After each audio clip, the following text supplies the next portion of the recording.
We need to kill them. We need to kill them. The radical Muslim terrorists hell-bent on killing us. You're in danger. I'm in danger. We're at war, and this is not going to stop. After this week's brutal terror attacks in France, hopefully everybody now gets it. And there's only one group that can stop this war: the Muslims themselves.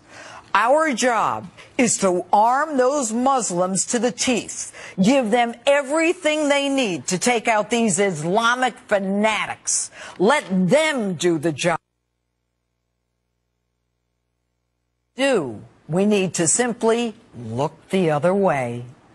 It is time for this to be over and stop sending American dollars to any Arab country that does not support this mission. Pakistan at the top of the list. Force Arab nations to choose. They're either with us or they're against us. And stop with this nuclear negotiation nonsense. They don't operate the way we do. You can't negotiate, you can't mediate, and you can't bargain. You can't even reason with these people. Now, Egyptian President el-Sisi, a Muslim, in a country 85% Muslim, rid Egypt, the largest Arab country, of these Islamic fanatics. He threw out Hamas terrorists and outlawed the Muslim Brotherhood, the mother of all terrorist organizations. And ironically, days before the attack in France, that same President el-Sisi called for a religious revolution to take out the violent jihadists. He called on the imams and the religious establishment to lead the fight, saying the entire world is waiting for their next move. Now, I've been telling you for a year that they're coming for us, that there is a reverse crusade in progress, a Christian genocide, hundreds of thousands of innocents killed in the Middle East.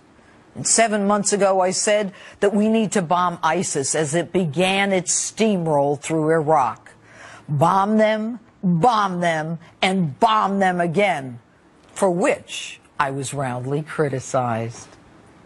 Our country's response to this threat? The FBI destroys tens of thousands of documents deemed offensive to Islam. The CIA removes the word Islamic before terrorist in those Benghazi talking points. The Fort Hood massacre, the Oklahoma beheading, both workplace violence. Are we morons? Of course, none of this should be a surprise, given that our president invited the Muslim Brotherhood to fill the first 2 rows of his apology for being an American speech in Cairo in 2009. And as we cower to these Islamic fanatics, our president and former Secretary of State Clinton say they will prosecute the man who made the video. Free speech be damned. They call murders accompanied by Allah Akbar workplace violence.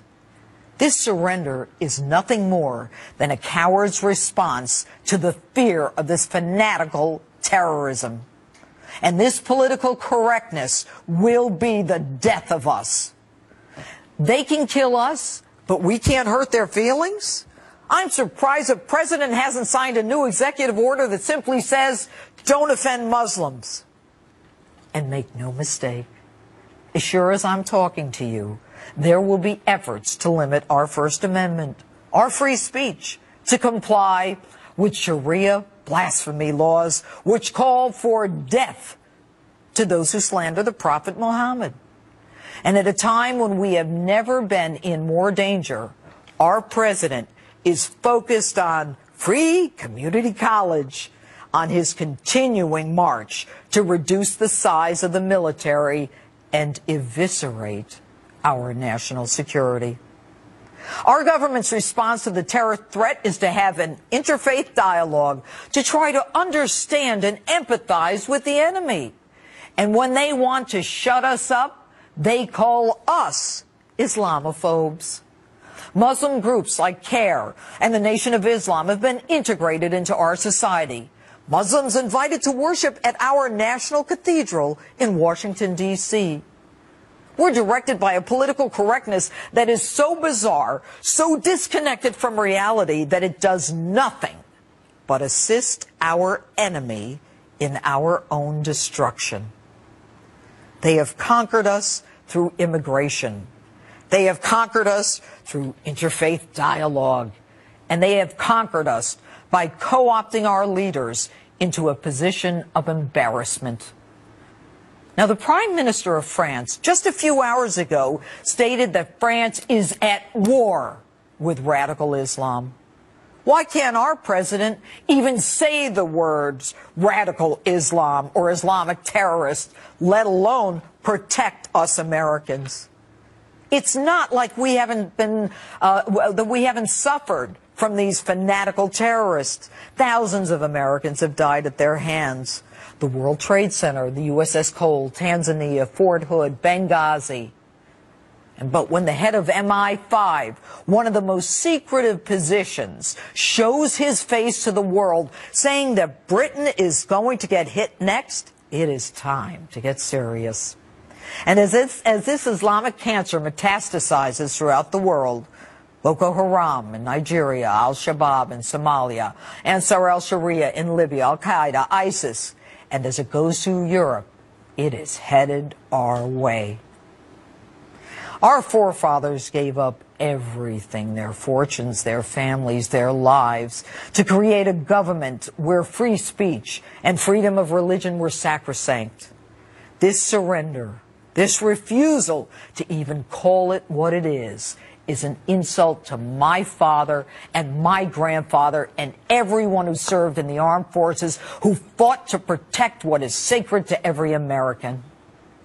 Yes, it is time for this to be over.